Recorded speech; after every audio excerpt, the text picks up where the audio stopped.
જય માતાજી, જય દ્વારકાધીશ. આજે રવિવાર છે તો આવ્યા છે વાડીએ.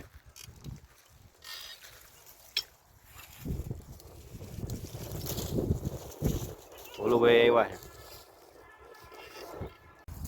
પપ્પામાં વીણી બધી આવી ગઈ. હવે કાંઈ ત્યાં હજુ અહીંયા વાડી આવ્યા ત્યાં ક્રિસ જો માંડો હાથીઓ કાઢવા.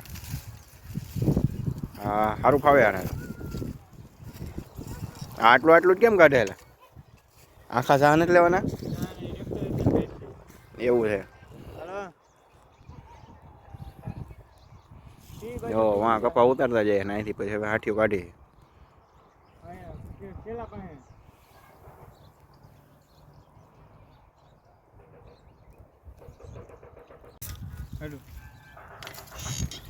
જેવો આવી રીતે ચીપી હોય ને આવી રીતે કાઢવાનું આનાથી. જેને વાડી છે ને ખબર પડતી છે, જે ન હોય જોવા કેવી રીતે કાઢે.